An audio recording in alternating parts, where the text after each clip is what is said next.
ഇനി ഒമാനിലെ പ്രവാസിയായ ഒരു സംഗീതജ്ഞനെ പരിചയപ്പെടാം. ഇത് മസ്കറ്റിലെ പ്രശസ്ത സംഗീത സംവിധായകൻ ശിവപ്രസാദ് മാസ്റ്റർ. ആകാശവാണിയിൽ പ്രമുഖരോടൊപ്പം പ്രവർത്തിച്ച് പരിചയമുള്ള ഇദ്ദേഹം വർഷങ്ങളായി മസ്കറ്റിൽ പ്രവർത്തിക്കുന്നു. നിരവധി ശിഷ്യഗണങ്ങളുള്ള ഇദ്ദേഹം മലയാള ചലച്ചിത്ര പിന്നണി ഗാനരംഗത്തും സേവനമനുഷ്ഠിച്ചിട്ടുണ്ട്. മസ്കറ്റിലെ നിരവധി വേദികളിൽ പാടുകയും സംഗീത നിശകൾ സംഘടിപ്പിക്കുകയും ചെയ്തിട്ടുണ്ട് ഈ തിരുവനന്തപുരം സ്വദേശി. നമസ്കാരം. നമുക്ക് മസ്കറ്റിൽ ഒത്തിരി കലാകാരന്മാരുണ്ട്. അതിൽ എടുത്തു പറയുകയാണെങ്കിൽ ഏറ്റവും കൂടുതൽ സംഗീതത്തെ സ്നേഹിക്കുന്നവർ അല്ലെങ്കിൽ സംഗീതമായിട്ട് മുന്നോട്ട് പോകുന്നവർ, അങ്ങനെ ഒത്തിരി പേരുണ്ട് നമുക്ക് ഇവിടെ മസ്കറ്റിൽ നോക്കുകയാണെങ്കിൽ പ്രവാസികൾക്കിടയിൽ. അതിൽ ഒരുപാട് വർഷമായി സംഗീതത്തെ ഒരു ഉപാസനയായി കണ്ട ഒരു വ്യക്തിയാണ് ഇന്ന് എന്നോടൊപ്പം, ശ്രീ ശിവപ്രസാദ് മാസ്റ്റർ. അദ്ദേഹത്തിൻ്റെ കൂടുതൽ സംഗീത വിശേഷങ്ങളും ബാക്കി വിശേഷങ്ങളും എല്ലാം നമുക്ക് കേൾക്കാം. നമസ്കാരം. ഇപ്പം സാർ ഇവിടെ ഒത്തിരി കാലമായിട്ട് സംഗീതം ഒക്കെ ആയിട്ട് മുന്നോട്ട് പോകുന്ന ഒരാൾ. അപ്പം ഈ സംഗീതത്തിലേക്കുള്ള തുടക്കം എങ്ങനെയാണ്? പാരമ്പര്യമായിട്ട് സംഗീതത്തിൻ്റെ പാരമ്പര്യം എന്ന് പറയുമ്പോൾ കുട്ടിക്കാലം തൊട്ട് തുടങ്ങണം. അതൊരു 5-6 വയസ്സിലപ്പോൾ ആ സമയത്ത് എൻ്റെ ആ കുട്ടിക്കാലത്തൊക്കെ അന്ന് സംഗീതത്തിൻ്റെ ഒരു മാധ്യമം എന്ന് പറയേണ്ടത് ഒരു സോഴ്സ് ഓഫ് ഹിയറിങ് ഗ്രാമഫോൺ മാത്രമേ ഉള്ളൂ. അപ്പോൾ എൻ്റെ അങ്കിള് മിലിറ്ററിയിൽ കേണലായിരുന്നു.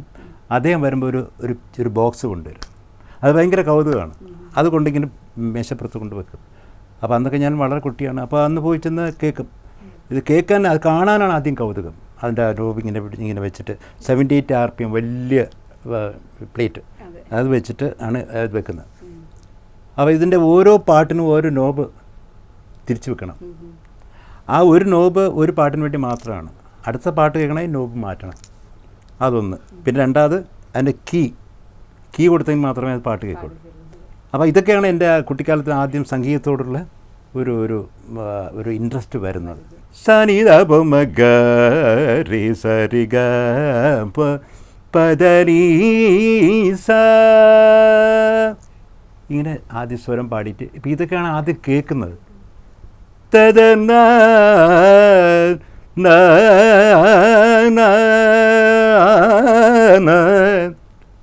ഇതൊക്കെ ഇതാണ് ആദ്യം എനിക്കൊരു പ്രചോദനം തരുന്നത്.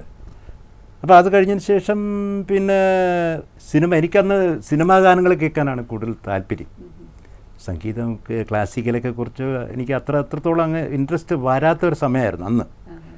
പിന്നെ ഈ ചലച്ചിത്ര ഗാനങ്ങളെ കേൾക്കുമ്പോൾ അവിടെ പോയി നിന്ന് ഒരു ചെറിയൊരു റേഡിയോ ഉണ്ട്, 2 നോബുള്ള GCയുടെ, എനിക്ക് നല്ല ഓർമ്മയുണ്ട്. GCയുടെ ഒരു റേഡിയോ ഉണ്ട്. അതിൽ ചലച്ചിത്ര ഗാനങ്ങൾ കേൾക്കുക എന്നുള്ളതാണ്.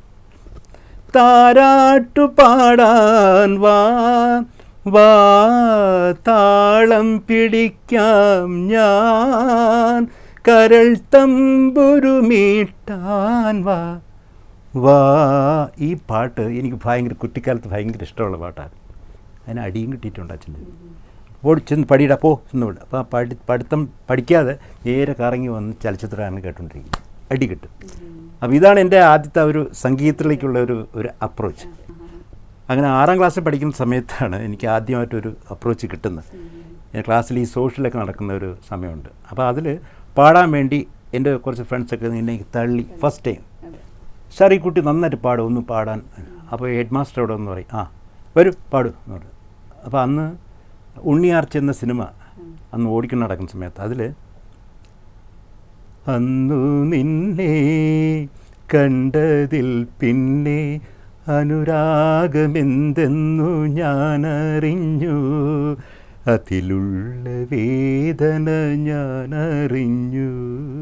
ഈ പാട്ട് കേട്ടിട്ടുണ്ടോ? തീർച്ചയായിട്ടും കേട്ടിട്ടുണ്ട്. അപ്പോൾ ഈ പാട്ടാണ് എന്നെ കൂടുതൽ ഇൻട്രസ്റ്റ്, സംഗീതത്തോടു കൂടി എന്നെ ഇൻട്രസ്റ്റ് വരുത്തുകയും താല്പര്യം വരുത്തുകയും ഈ പാട്ട് ഞാനന്ന് ക്ലാസ്സിൽ പാടുകയും അങ്ങനെ ഒരൊറ്റ ഗാനം കൊണ്ട് ആ സ്കൂൾ കംപ്ലീറ്റ് ഫേമസ് ആയി.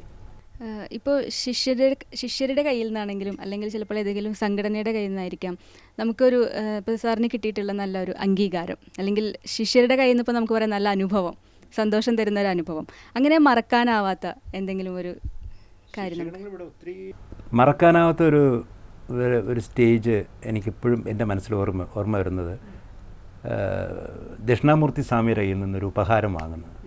അത് നമ്മുടെ അവിടെ ഒരു ടാസ് എന്ന് പറഞ്ഞൊരു സംഘടന ഉണ്ടായിരുന്നു. അപ്പോൾ അതിൽ 70s തൊട്ട് അതിൽ മെയിനായിട്ട് പാടുന്നത് ഞാനായിരുന്നു.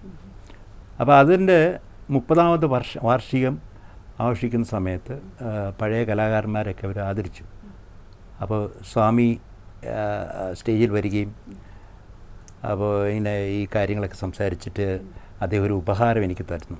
ഒരു വിളക്കും ഒരു പൊന്നാടയൊക്കെ ചാർത്തിയിട്ട് ചെവിയിൽ മന്ത്രിച്ചു. അത് എനിക്കൊരിക്കലും മറക്കാൻ പറ്റില്ല. അതിതാണ്, സംഗീതം ദൈവമാണ്. പോത്തി പഠ് പഠ് ജഗമുവാ पंडित भयानको ढाई अक्षर प्रेम का पढ़े सुपंडित हो.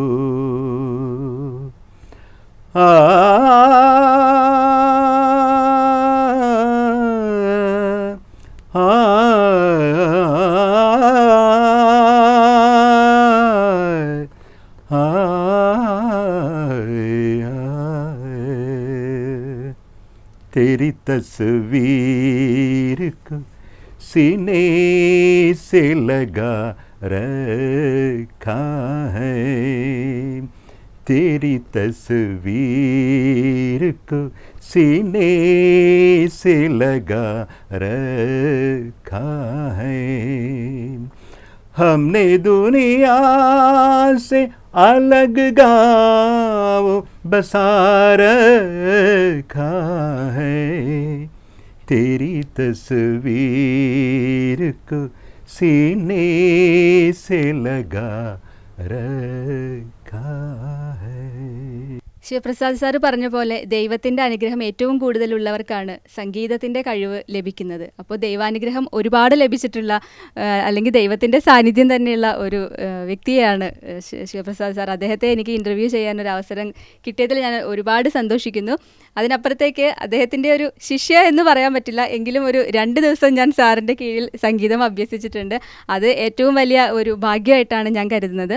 അപ്പം ശിവപ്രസാദ് സാറിന് ഒരുപാട് നന്ദി. എനിവേ ഏതായാലും എന്നെ ഇവിടെ വിളിച്ചു വരുത്തുകയും ഇങ്ങനെ ഒരു ഇൻ്റർവ്യൂവിന് ഇവിടെ വരുത്തുകയും ഇവിടെ വന്ന് ഒരു പാർട്ടിസിപ്പേറ്റ് ചെയ്യാനുള്ള ഒരു അവസരം കിട്ടിയതിൽ എനിക്ക് ജീവൻ ടിവിയോടും അതുപോലെ തന്നെ JK ഫിലിംസിനോടും മറ്റെല്ലാ സംഘാടകരോടും എനിക്കുള്ള നന്ദി രേഖപ്പെടുത്തുന്നു. Thanks lot.